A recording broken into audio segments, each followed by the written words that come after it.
1900 की दहाई के अवाइल में फ्रांस के देही पहाड़ियों में वाक़ एक पुरसुकून गांव में इजाबेल नामी एक नौजवान लड़की रहती थी। वो अपनी खूबसूरती और मेहरबानी के लिए जानी जाती थी। उसकी चमकीली मुस्कुराहट करीबी बरादरी में गर्मजोशी की अलामत है। इजाबेल की जिंदगी ताहम इस तरह से बिखरने वाली थी जो उसे और उसके आसपास के लोगों को हमेशा के लिए बदल देगी। इजाबेल अपने वालिदैन और 2 छोटे भाइयों के साथ गांव के मुजाफात में एक मामूली कॉटेज में रहती थी। इसके वालिद लोहार के तौर पर काम करते थे और उसकी मां घर की देखभाल करती थी।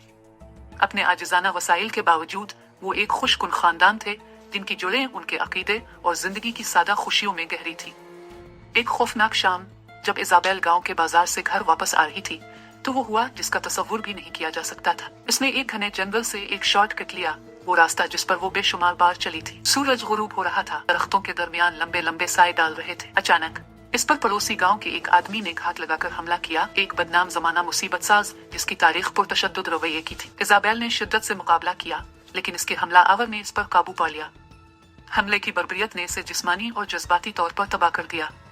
जब वो आखिरकार फरार होने में कामयाब हो गई तो वो घर में ठोकर खा गई। इसके कपड़े फटे, इसके जिस्म को चोट लगी और उसकी रूह कुचल गई। इसके घर वालों ने इसे देखकर खौफजदा कर दिया। इजाबेल के वालिद गुस्से और गम में मुब्तला थे, फौरी इंतकाम लेना चाहते थे लेकिन वो जानते थे कि उनके छोटे से गांव में इंसाफ अक्सर सुस्त और गैर यकीनी होता है। इसके बजाय उन्होंने मकामी हुक्काम को जुर्म की इत्तला दी जिन्होंने तहकीकात का वदा किया लेकिन फौरी कार्रवाई की बहुत कम उम्मीद की। हमले की खबर गांव में तेजी से फैल गई और जबकि बहुत से लोग हमदर्द थे, कुछ ने जालिमाना गालियां देते हुए इजाबेल पर शाम के वक्त अकेले चलने का इल्जाम लगाया। हमले का बदनुमा दाग इस पर बहुत ज्यादा वजनी था, इससे इसके सदमे में इजाफा हुआ। इजाबेल ने दुनिया से किनारा कशी इख्तियार कर ली, डरावने ख्वाबों का शिकार और शर्मिंदगी के गहरे एहसास से दो चार।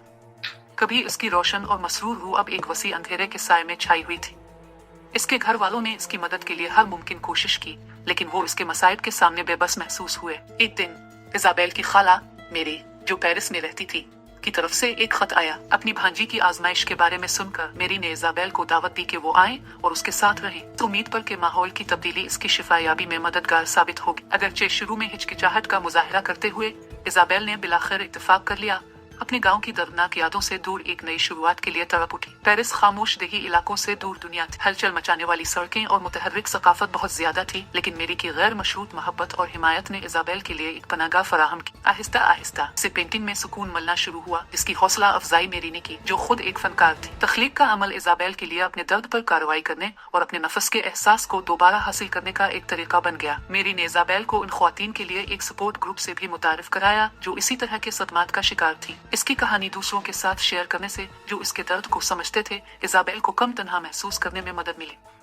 इन राब्तों के जरिए उसने ख्वातीन के हुकूक के लिए वसीतर लड़ाई के बारे में सीखा जो फ्रांस में जोर पकड़ रही थी। जिन ख्वातीन से वो मिली उनकी ताकत और लचक से मुतासिर होकर इजाबेल को मकसद का एक नया एहसास मिला। इसने अपने दर्द को सरगर्मी में जद्दोजहद में एक ताकतवर हथियार बन गया क्योंकि इसने ऐसे इश्तिआल अंगेज टुकड़ों को पेंट किया जो जिंदा बच जाने वालों की तकलीफ और लचक को बयान करते थे। साल गुजर गए और इजाबेल इंसाफ और मसावात की लड़ाई में एक नुमाया आवाज बनकर उभरी।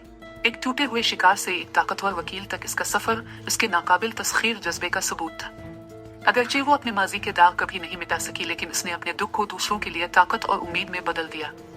आखिर में इजाबेल की कहानी 20वीं सदी के अवाइल में यूरोप में ख्वातीन के हुकूक के लिए वसीतर जिदोजहद की अलामत बन गई।